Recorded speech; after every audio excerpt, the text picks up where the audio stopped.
அன்பர்களே, ஒரு ஜாதகத்திலே லக்கினத்திற்கு 11ஆம் இடத்திலோ அல்லது லக்கினத்திலோ அல்லது லக்கினத்திற்கு 3ஆம் இடத்திலோ குரு பகவான் இருக்க ஒருவர் பிறந்திருந்தால், அந்த குரு பகவான் லக்கினத்திற்கு 7ஆம் இடத்தை களத்திரஸ்தானம், வாழ்க்கை துணை ஸ்தானத்தை அந்த குரு பகவான் பார்ப்பதனாலே அந்த ஜாதகருக்கு அமையக்கூடிய வாழ்க்கை துணை கண்ணியமிக்கவராக இருப்பார்.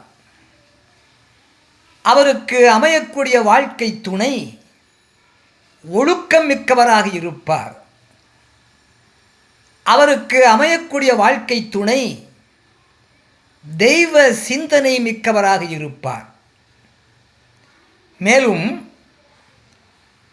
அந்த ஜாதகருடைய ஜாதகத்திலே களத்திரஸ்தானத்தை குரு பகவான் பார்ப்பதனாலே அவருடைய வாழ்க்கை துணை, அவர் தேர்ந்தெடுக்கக்கூடிய வாழ்க்கை பாதை எல்லோராலும் பாராட்டப்படக்கூடிய வகையிலே இருக்கும்.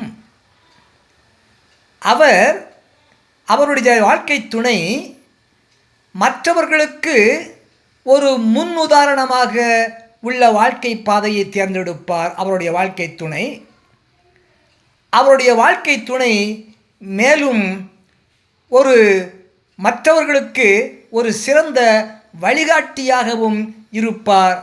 நற்சிந்தனை மிக்கவராக இருப்பார் அவருடைய வாழ்க்கை துணை. ஜாதகத்திலே லக்னத்திற்கு 11ஆம் இடத்திலோ அல்லது லக்னத்திலோ அல்லது லக்னத்திற்கு 3ஆம் இடத்திலோ குரு பகவான் இருக்க பிறந்திருந்தால், அந்த குரு பகவான் அந்த ஜாதகருடைய லக்னத்திற்கு 7ஆம் இடத்தை, வாழ்க்கை துணை ஸ்தானத்தை, களத்திரஸ்தானத்தை அந்த குரு பகவான் பார்ப்பதனாலே அவருக்கு அமையக்கூடிய வாழ்க்கை துணை இப்படிப்பட்ட சிறப்புகள் கொண்டவராக அமைவார் என்பதாகும். ஏனென்றால் குரு பார்க்கில் கோடி புண்ணியம். வாழ்க்கை துணை ஸ்தானத்தை குரு பார்ப்பதனாலே அப்படி கோடி புண்ணியத்தை கொடுக்கக்கூடிய அந்த குருவின் பார்வை அந்த வாழ்க்கை துணை ஸ்தானத்திலே விழுவதனாலே லக்னத்திற்கு 11ஆம் இடத்திலோ அல்லது லக்னத்திற்கு 3ஆம் இடத்திலோ குரு பகவான் இருக்க அந்த களத்திர ஸ்தானத்தை அந்த குரு பகவான் பார்ப்பதனாலே அந்த கோடி புண்ணியம் சேர்க்கக்கூடிய வாழ்க்கை துணை அந்த ஜாதகருக்கு அமைவார் என்பதாகும். அறிவீர்களாக. நன்றி, வணக்கம், வாழ்க வளமுடன்.